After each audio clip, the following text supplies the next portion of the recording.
Hello and welcome to Extra Connections here on JLJ Media. I'm James Lott Jr., JLJ of JLJ Media, said that 5 times fast. And I'm here talking to people who do kinds of things. And this person, you see him in everything. Literally, he's like in everything.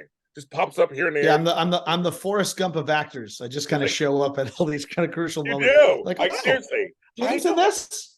I get people like texts like, I was in Peru or I was in Japan and catch me if you can. And I'm like, what? I was like, this motherfucker is like, it's like, where's Waldo? Yeah, he's wearing a Waldo shirt. When there was no strike, he was booked and busy. But now after the strike is over, right. He's in the #1 film on Amazon Prime. Candy Cane Lane is starring Eddie Murphy, Tracy Ellis Ross, and him. He's in there too. James DuMont.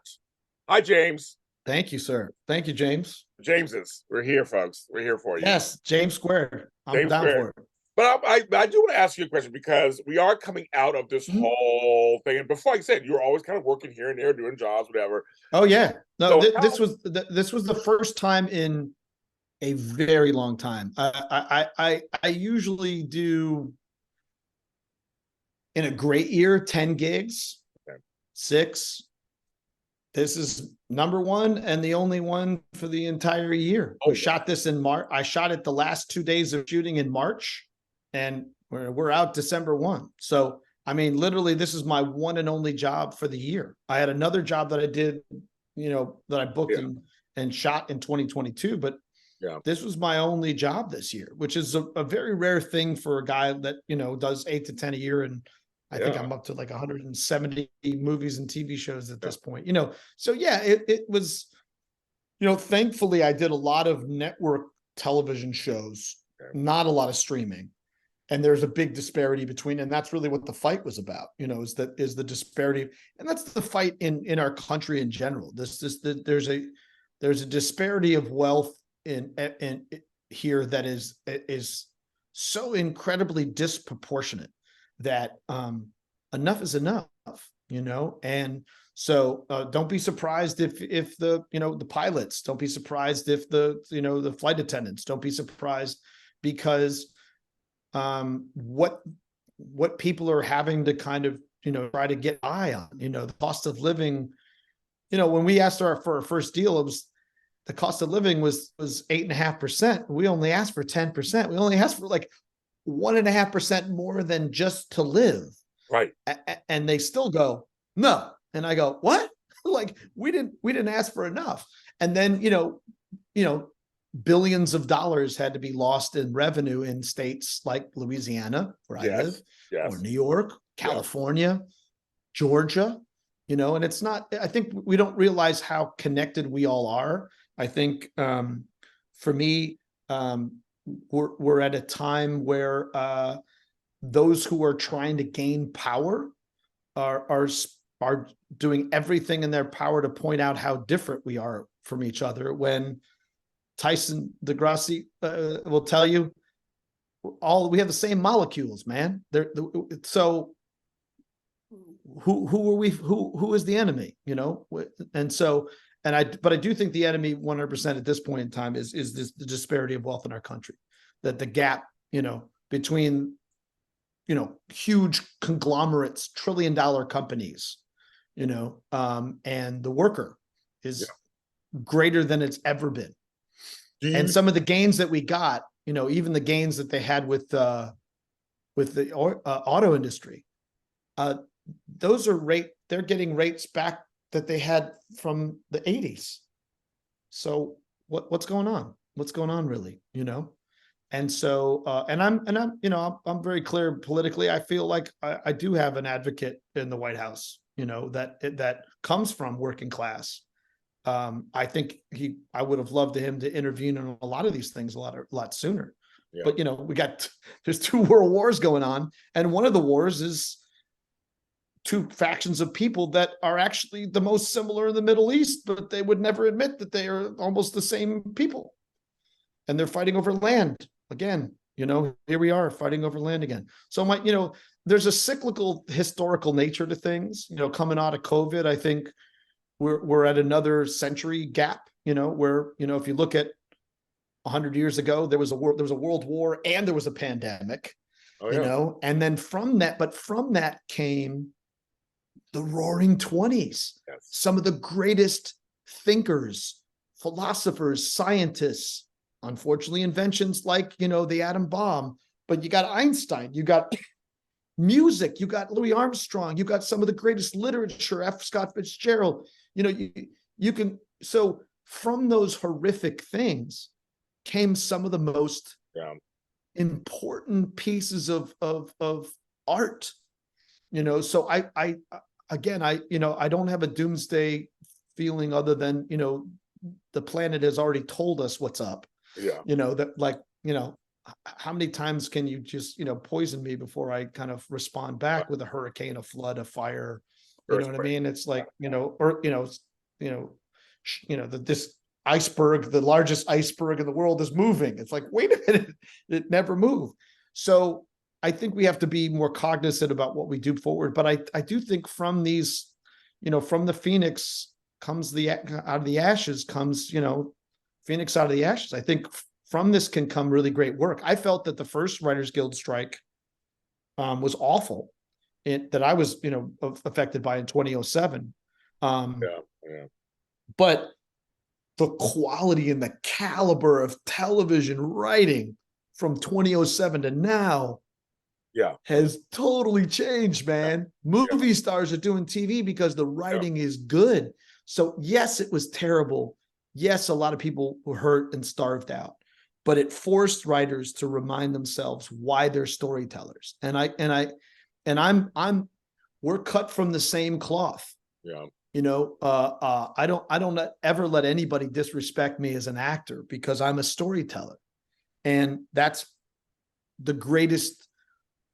Human beings wouldn't exist if there wasn't somebody that grunted and wrote a rock on the wall and told the story of the people before. So before billionaires and politicians and tech people and lawyers and doctors, there was a storyteller who told the story of human beings before them that made us understand where we came from and where we are and where we want to go.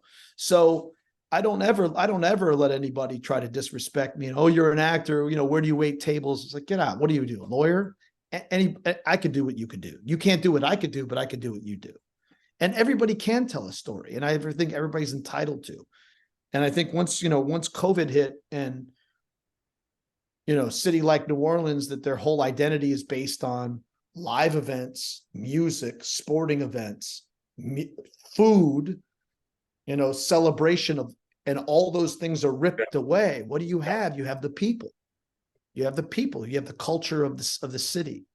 And so, as much as certain entities want to look at what we do as a hobby, or it's a cute thing, you pretend to be other people. When COVID hit, what was everybody doing? They were indoors watching, listening to music watching content. They were burning through billions of hours of content. I did Spencer Confidential that dropped right when the COVID hit. Yeah. And that 2-hour movie, the average person in a household watched 300 hours of it. The 2-hour movie. How many watching them? How many people and how many times you watching that movie? That's crazy. Right. But the point was, we were all affected by this one thing. We were all one at one point. Doesn't matter age, sex, race, ethnicity, Nothing. We're all facing this one thing. So what do? We turn to stories, we turn to music, we turn to art. So yeah, it wasn't in some people's view essential worker, but it really was, if you think about it. Yes. Because it got families back sitting down and watching stuff together. True. So, so from these things, I'm just of that, mindset of like, we go through certain things, that's life, but it's kind of what we do after it. And so I think I'm interested to see what happens moving forward. I do feel differently about my employers, though. Certain employers I feel very differently about than I did before, I want to switch gears for a second. It's related. Yeah. I'm curious your thoughts on this too. During the pandemic, during the strikes, a lot of folks exposed the acting industry and the writing industry, saying how much we aren't making that much money on average, and how we're not all rich and not A-listers. So, do you think, has it changed, in your opinion, the public's perception of acting and writing?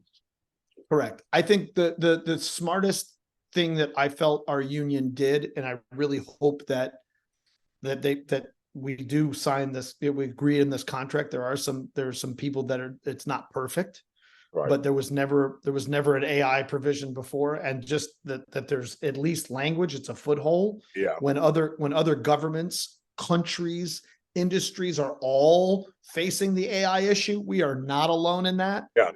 Our own country hasn't even put in AI protection. So let's take a but I'm not going to listen to somebody who's not in our business and not immediately affected, trying to negatively impact the contract so I don't want to hear shit from Justine Bateman. I don't want to hear shit from some casting director I've never heard of who wants to, break down all the AI shit. You have your union, we have our union, so don't stay in your lane. But I think the smartest talking points were 87% of SAG actors cannot qualify for $25,000, $26,000 worth of insurance. And that wasn't a bullshit number. I believe so it. You got to go, like, if you're in a major city and you're making $25,000 a year, where do you fall on the scale of things? You are at the poverty level. Hello. New York, LA, Chicago. Yeah. Oh, yeah. Even in New Orleans, 25 grand. I mean, you can get by maybe in 25 grand here, but not if you're not able to make enough money to qualify for your insurance, and they're like, well, then you could do something else. And I go, well, what lawyering is doctor is a part-time job. Don't you want your doctor to be a full-time doctor? Don't you want? Yes, right. I want you to be doing this full-time. So yeah, I think the smartest talking point was I think that sent the message to the general public, like, I have a misconception. And there were a great deal of people who were letting people know on Instagram, look, you can't fuck with the story. Like, it was a mistake. Like, yeah, you guys own the technology, but we've mastered how to use it to tell a story. And we told our narrative, and our narrative is, we're jobbers. We're not famous. You think we all are George Clooney. We're not. In fact, George Clooney was writing fucking checks to us because he knows that he gets his money, but everybody else doesn't. So he even wanted to try to change the game of going, well, you know what? The first people to get paid should be the guy that worked one day, as opposed to me being the movie star. I got money. Like, they were even our best, it brought out the best, I think, in us. And that unification, it's the first time I've been a SAG member since 1980. It's the first time I've ever seen our union more unified, other than what I heard in the 60s for residuals. Oh, yeah. And that's how we make our money. That's how we live. And, again, congratulations to the tech industry to figure out a way to do the American capitalist way, which is increase profits and cut costs, and unions are costs.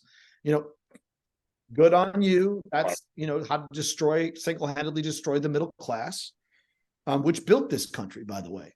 Right. So, let's get very real. So I feel like the message, the on point messaging was, we're not all fucking Clooney. We're not all, we're just working people just trying to make a living. And at 25 grand, I don't even make enough for insurance. I could go to Starbucks right now and work part-time and get insurance and qualify. I can't even do it in the thing that I love to do and that you want me to do. Right. So I think, what they didn't bank on is how well storytellers we are and how we could use social media to get the general public in our corner. Yeah. Because I do think in the beginning, it's like, the actor, get a job, get a real job. Yeah, exactly. Says the guy that wished he was always a musician and, is a doctor or a lawyer because, you can't make a living doing the thing that you love. Why not? That's what this fucking country's about, is being able to freely do what you want to do. Exactly. And not let someone else tell you. That's what makes that's really what freedom, that's really what democracy is about. I is the agree. ability for us to be able to freely be who we are, love who we are, have sex who we want to have sex with, Right. identify the way we want. That's what makes us different than other countries. So, I agree. yeah, I think they didn't bank on our ability to have on point messaging and to tell a good story. Because I told my story. I was out there, you know. Yeah. I had my "fuck you, pay me" video that had like 7,000 views, and I'm like, I got 8,000 followers, but 7,000 views. I'm like, See, because I was like, "Fuck you, pay me." Like, you're paying this guy $200 million. We only asked for like 400 million. Like, so two of these salaries for, you know, right. 40,000 people. Like, I just go, this doesn't make sense, man. So then you come out of pandemic, you come out of COVID, come out of the strikes, and you're on to a #1 film. Yeah.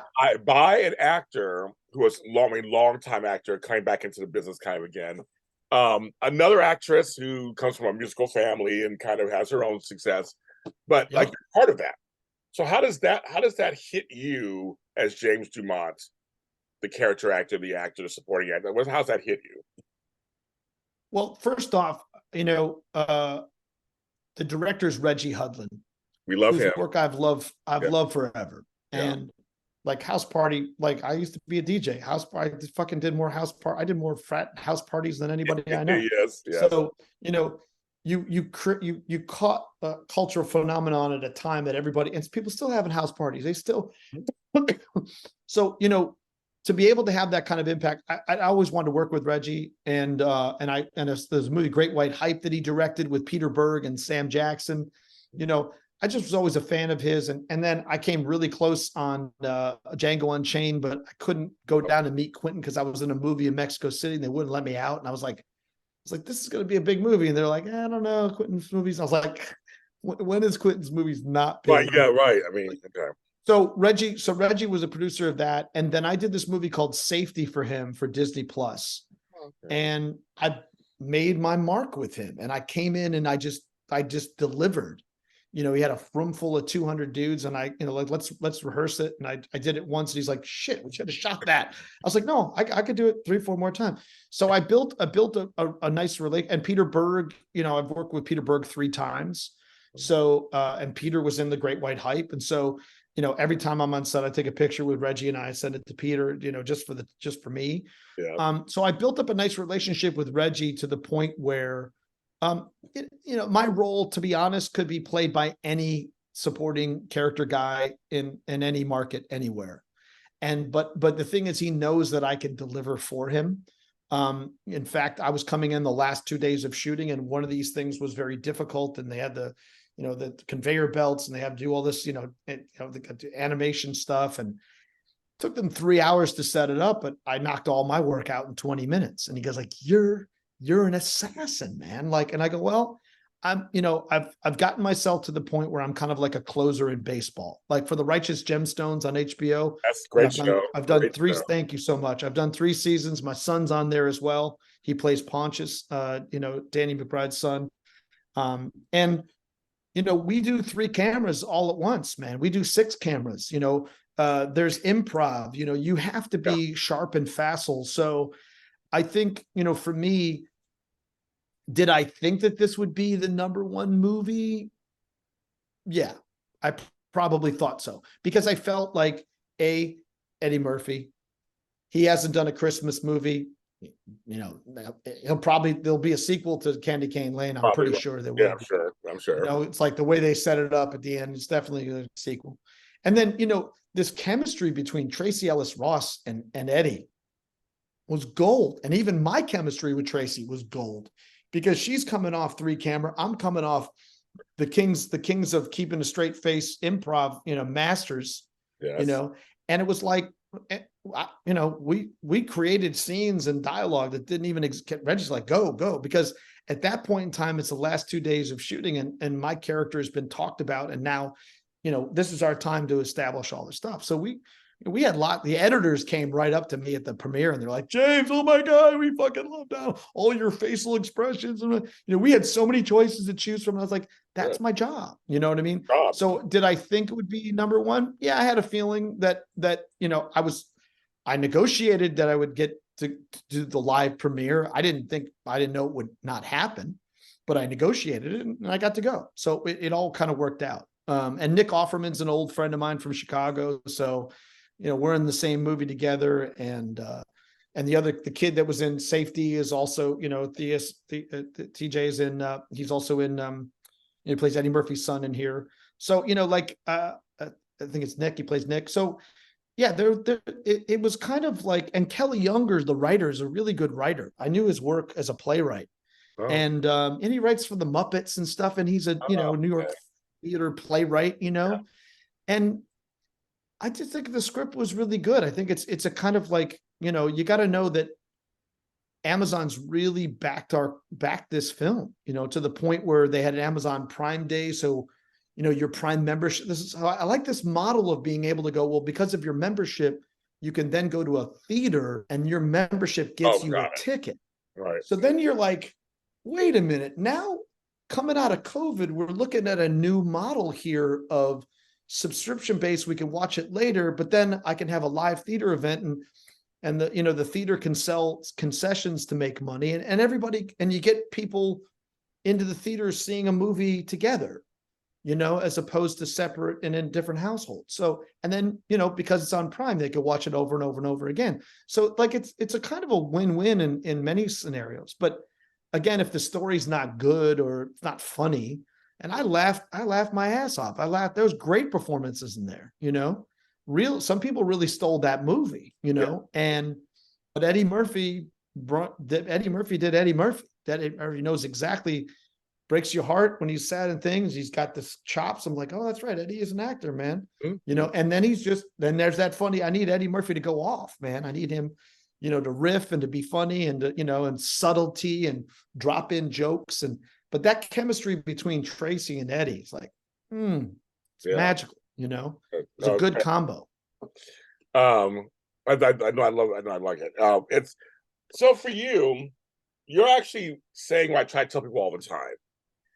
If someone likes you in this business and you deliver every time, that's right, you'll get jobs. That's right. I try to do that all the time. I coach people now. I've been coaching for the last 8 years. And I train my actors, my fellow actors. And I coined it as such because I'm just actor to actor. I'm not an acting teacher, but I'm a working actor to working actor. You want to learn to be an actor, I'll train you. My on-camera workouts, oncameraworkouts.com. My on-camera workouts are like, but it'll take you from self-tape to set. And I'll train you how to take notes or adjustments and in real time while we're doing it. I'll watch your self-tapes. I'll teach you how to, I'm doing this core lab right now using the pilot episode of The Equalizer. So that I wanted people to understand that the whole premise of Equalizer is that there's an unequal balance, that somebody's being screwed and the equalizer is going to try to imbalance. And so I'm using the pilot of going, there's not going to be that theme and that idea has gone on. Now they're on the 4th season. That concept is not going to change at all. No. But once you understand how you could fit into the concept of that show, you could be on that show. Law and Order. So funny. Dick Wolf, the Dick Wolf franchise. So once you understand the key to this, what the tone, the style, the tempo, the rhythm, the musicality of it, you could be on any show. So that makes you very employable. But your ability to not just do it once, but do it over and over and over again. That's skill. That's craft. That takes effort. That takes trial and error. I'm on Amazon Prime in a series called Studio City. And it was funny because when I came on set, a lot of the actors were like, we saw your name on the call sheet. We're so happy you're coming. And it's because of personality. It's because they know I'll be professional. That's right. When it's time to be professional. That's right. I'm also fun. I'll show up on time. Yep. I'll know my lines. Yep. And I'm well prepared. And I'm ready for whatever's going to go down. Yes. Because things change. Huge. They change on a fly on a set. They change on a fly. No, there was some actor was saying something like, I don't memorize my lines until the day before I shoot. Wow. What? Yeah, Fucking Gary Oldman was like, don't even, I've seen this, it's lazy. Gary Oldman saying that shit's lazy. I was like, that is, I'm gonna be That very could be clear. Oscar winner. Do not take that advice. That's an Oscar winner giving you this advice, and another Oscar winner saying don't do that. Right. So y'all have to make your own decision. Yeah, exactly. Because one person said that's the stupidest thing you can do, and the other person says that's what I do, and I go, no, bro, no, bro. No. Yeah, you.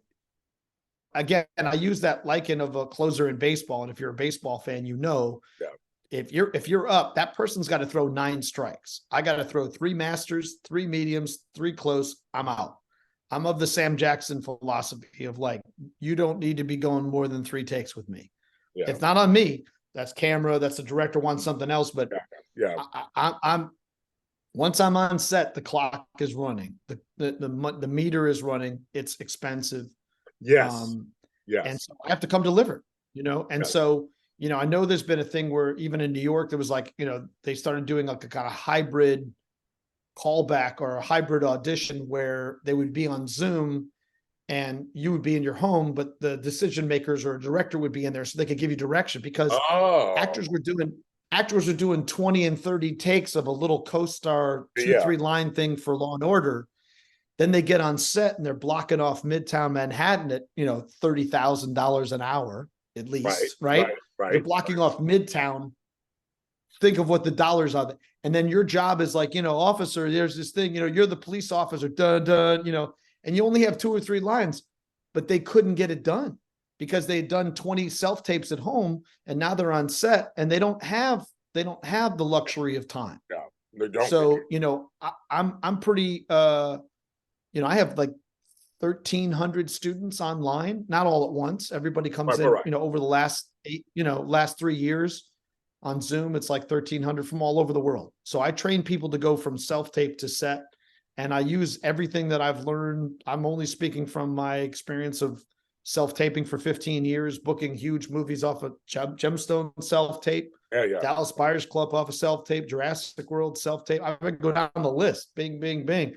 But so that's my specialty, is I specialize in teaching people how to craft a self-tape from soup to nuts. How do you feel about so what we're doing this next Wednesday? What's that? How do you feel about self-tapes compared to? I love them. Oh, you like them? Okay. I like both. I like both. For me, the environmental impact and the economics of live auditions don't make sense to me. Right. Because there was a time in LA where I had to fly from New Orleans, you know, even if I lived in LA or if I lived in San Diego, it would still be a 3-hour drive. Oh yeah. But 15 people had to be in a room to make a decision on CSI at Paramount Studios. So you put 15. So think about it. You put 15 cars on the road just for the producers. Right. Because they all had to be in the room. Right. And then you have 30 actors coming in. That's 30 cars that you're putting on the road. Right. And the economics and childcare and gas and maintenance. It's no sense for that. Now, for a producer's thing, sure. If your chemistry read, I get it. Yeah. I prefer doing self-tapes just because I'm a control freak. And I don't also sometimes like that weird ass energy of the lobby or the room and all. I don't know what happened before me, and I don't know what's going to happen after me. I don't want to be involved in any of that energy. I literally just want to come in and do my work and then leave the room. I'm not looking for friends. I got plenty of friends. I'm not looking for validation, even for my parking, because you won't do that unless you set it up. So, and even sometimes they're like, no actor parking. They already like, you know, they're already telling you you're not welcome, even though they've sent you to this one particular location with shitty parking. Yes. So point being is I don't think, I think for the first round, this is why self-tapes are not going anywhere. Oh yeah. I also look at it as the great equalizer. Live auditions used to be very elitist. It was for those who were with certain agencies, so who had relationships. Certain ethnicities were not being seen in live. That's right. Yes. So, you know, for me, the self-tape is a great equalizer is like, well, you know, I wasn't sure that I was going to go open ethnicity, but if I only have 8 slots or 12 slots that I can fit into a given day, but I can look at 200 self-tapes from people all over the world, different cultures, different backgrounds, different ideas that I can put in front of my decision maker to show how creative I can be as a curator of art. Do you see where I'm going with this? I do. I do. Because there were some bitches who were really pissed off about, I'm not working and I'm, and I used to go in live and I go, well, you're from a third generation entertainment family. You're probably at one of the top 10 agencies in Los Angeles, and your entitlement has gotten you very far already because you're a part of this family and you're with this agency. Yep. And now you're saying you have to audition against everybody else. Poor baby. I ain't crying for you. I ain't crying for you. You know what I mean? Yeah, yeah. They still they'll always know your name because of your family. And I didn't want to get into it. I didn't want to get into it with her specifically because I've worked with her before, but it was one of those things that like, bitch. Yeah. You if you can't compete with everybody, then just because your family is in this business doesn't mean that's not for you. So I mean, like I was going to come hard, just because I felt like it was such an entitled thing to say. Yeah. And now we're at a time where that we're just putting a little light on that. Like this, is that really how it should be? Now, and there are people I know, even my age and my type, who are going, they went diversity. And I go, oh, really? Okay.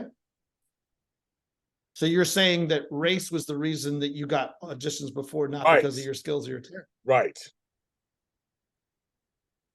I mean, they're like, I'm not saying that. Either you could deliver or not. I don't know what, black, brown, green, Yale. Right. City College. Who gives, Right. GED. I don't give a shit. No. If you could deliver, you could deliver. And so, for me, it's like I'm a kind of an underdog I'm always an underdog kind of guy. So no, you're refreshing because, obviously I'm black. But I'm bringing up things that I'm not. I'm speaking. We're speaking the same language. That's what I'm saying. You're refreshing because you're saying stuff that's just true in the business, and you're like the rest of us. We're not asking for special treatment. We just want equal treatment. We just want to be a shot. Right. That's all it is. Right. Like Michael Che during COVID. Michael Che had that whole stand-up where he goes, look at it. Civil rights. Right. We're not even asking for equal. Like, fuck, we're not getting that. Right. Because there's a negative narrative that's already been put in this country that we are less than because of the color of our skin. Yeah. And we built your entire economy and we built the whole fucking South. So we weren't asking for equal because the women tried that and that hasn't really worked out. Right. It's not working either. Right. We're just saying, just be civil. Yes. Just don't sick a dog on us and don't fucking water us down in the street. Just give us a shot. Yeah. And it's happening. And the pushback is that you have one of the most destructive persons of democracy, the greatest liar, the worst husband, the most failed business person. Yes. As a pushback to a black man was in the White House and he was dignified and he was looked at as an equal. We can't have that. That's the status quo. I mean, I did this whole movie, The Banker, and the whole thing is like, my senator guy's like, look, we're going to cut a deal with you because how you figured out that these two black men can own a bank and have the same economic prosperity as us white people. You fuck with the status quo and you did it in Texas. We want to figure out how to make laws to make sure that nobody can do that. So you could never be equal. I'm going to cut you a deal. Just tell me what the fuck you did to juke the system. And Anthony Mackie's just sitting back going, no, I ain't going to tell you shit. Like we did it. So, when you're fucking with the status quo, there's going to be a pushback. Yeah. And so that, to me, when I saw that article, the girl stamping her feet about how, she's not getting work. And I was like, I never thought you were that good in the first place. And I got some people that are like just doing this for the first time in their lives, but they were a scientist and they're using that sense of discipline and dissection that they do in scientists in terms of material. And they're getting to tell stories. It's like, well, why can't that Indian girl get the same opportunity that you do? You've had this privilege of being part of this family. Why can't she get the same shot that you do? I mean, that's what America's about. That's real patriotism. That's a real freedom. That's how I roll, is to go, everybody should get a shot. And I feel like self-tapes allows for that opportunity. And it also, and the cast directors are no fools. they're trying to put the best thing on. They're trying to tell the best story. Yeah. They're curators of art. You know, their skill set is identifying good art and putting it all in the same gallery at the same time. Yeah. Right. And you look at this cast, like Vicky Thomas, bam. Right. Like there ain't any role in this movie that's not like dead on. Right. She also does Quentin Tarantino's films. Hello. Do you know what I mean? Like Vicky knows what she's doing.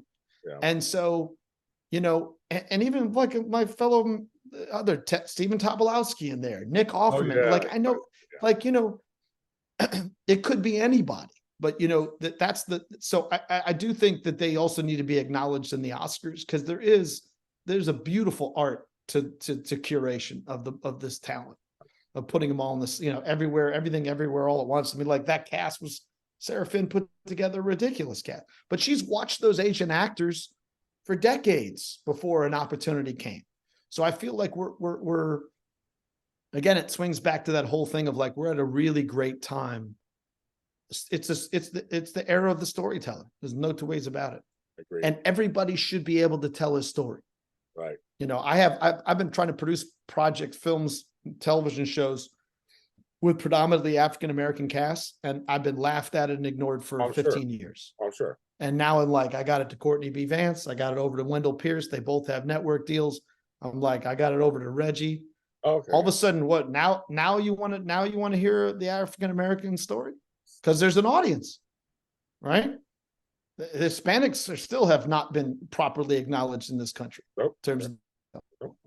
so, you know, like we're you know, we got a lot of work to do, We do. you know, and I'll be there being the white, you know, I'll be the man. I love it. I'll be that white oppressor. That's a role. That's not who I am. It's a role Right. that I play. I'll be there. Yes. Trying to keep the status quo, and you know, I love I'm it. working on developing my Rush Limbaugh a little bit. I think I Oh could. my God, how funny. You could. I think totally you know, see the that. liberal, the feminazis of the world. You know, I totally you know what I'm see saying? that. I think I think women should be into battle so that when they're on their periods, they can be the most effective in the workforce. That women should be in battle when they're on their periods, because they're the biggest bitches on the planet.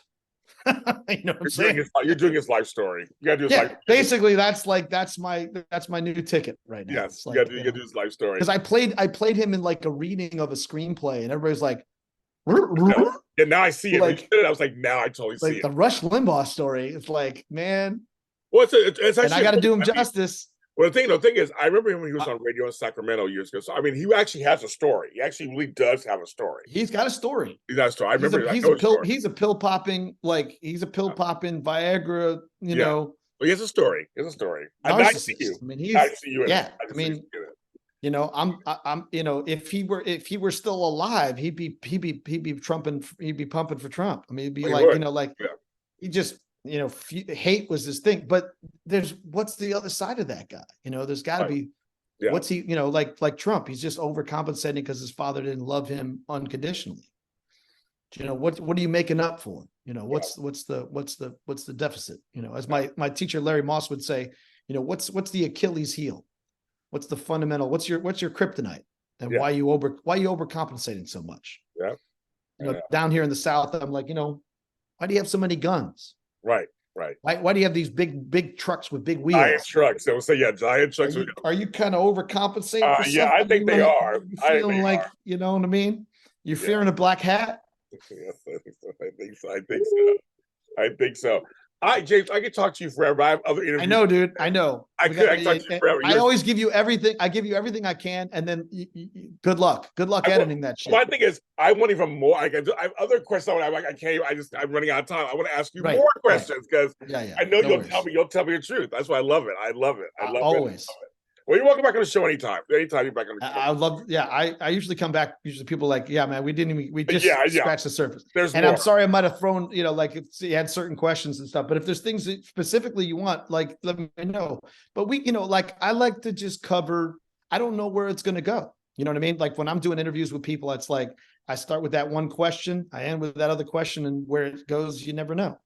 Yeah. And again, you know, I think it's important telling the story of our stories and the kind of things that we want to do. Yes, we are pimping the brand. We are, we're, number one, watch it over and over and over again. But I mean, for the first time in a good while, I've only been in like, I think 80 movies, but like maybe like 3 or 4 that's kind of good for the whole family, where right. no one wouldn't be offended in a way. Like I did this movie, Little Boy, that was mostly, religious base, like a religious base. So some people might take offense at it, even though it's just a beautiful story. And Safety is a great story of, so again, Reggie's making movies. He can make any movies he wants. But this one I like about Candy Cane Lane is that there is something for everybody, and it's, some jokes are just for the little kids and some jokes are for the teens. And then there's some adult jokes, and then, but I think ass, is the biggest swear word in there. Okay. So, I think at a time when people are trying to point out how different we are, I think you said one of the downsides of, what's the worst thing about Christmas is that, the consumerism. I think one of the best things about Christmas is that it is family, is that together, I'm of the we're all in this together, but together, united, we stand, we can, and it's relationships, families, transcending race, economic, opportunities. But that's kind of the cool, I think we're also on like right at a point where people really need a fucking little holiday magic, and a little humor. Yes. And so I think that's also part of it too, is that we're coming at a time where people need a little take a little air out of the pressure, Yes. Candy Cane Lane. And fucking laugh. Yes. It's on Amazon Prime.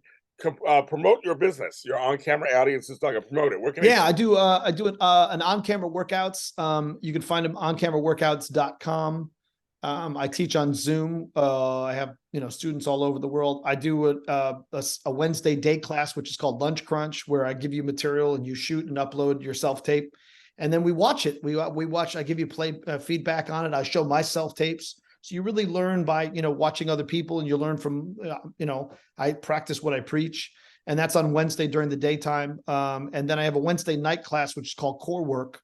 And it's teaching you the fundamentals. Like we're going to do for, the Equalizer this month. You'll get the entire script. We'll do a table reading of it. We'll break down the 4 scenes. Then the next week we'll, usually we do it 4 weeks. We're doing 3 weeks this month. And then the third week, the second week this time, you'll shoot it as a self-tape and focus on eye lines. And then the last week you'll do 2 takes and you'll talk about, really working the other side of the camera and, creating worlds and pictures on the other side. So you learn from start to scratch what it takes to really do a competitive self-tape. I studied with a guy named Tim Phillips, who's an amazing coach, 50 years, been doing auditions. He's got a great book called Audition for Your Career, Not the Job, which I strongly recommend for anybody who's, really want to learn how to do auditions. You can get it on Amazon. And then also another book called Intent to Live. That's my teacher, Larry Moss, who's thanked on the Oscars all the time. He's been teaching for 50 years as well. His book is called Intent to Live, and both are on Amazon. And that, those 2 books are like, they're companion books. But if you really want to learn how to do auditions, I learned from Tim. He mentored me for 10 years. And so he's like the Bible of auditions, and I got the 10 commandments. Like, here's a quick and expedient way to get, how do you break down material from, 3-act structure to beginning of the moment, the last moment, the button, so I try to teach people, from my knowledge and experience, and it's super satisfying. I don't think I would ever not want to be an actor because of it. Yeah. In fact, I think I'm a better actor because I teach, because I have to figure out how to articulate what I inherently do in a way that's accessible to people that are just starting out and people have been doing it for a long time. And that's a mark of a good teacher, is being able to figure out, what to teach when. Yeah. And that's oncameraworkouts.com. We have a Instagram page, On Camera Workouts. There's tons of free videos on there. I share all the time. You can watch the videos and learn a great deal. On my own personal Instagram, it's James Dumont, Dumont. Same thing up there. I put my videos up. I just put my audition up for Candy Cane Lane. Okay. So I put the audition next to the, the scenes. Yeah. So you get to understand that like what you do in your audition's not too far from what you do on set, but you got to deliver. If you can't deliver here, you're not going to get to deliver there. So that's, that's kind of how I roll. Cool. Well, thanks for being on the show. You have to come back. And I'm James Lott Jr. and Extra Connections on Facebook. I'm everywhere. I'm on TikTok. I'm everywhere. James Lott Jr. And go watch Candy Cane Lane and check his stuff out and sign up for his classes and everything. And we'll see you next time. Thank you, James.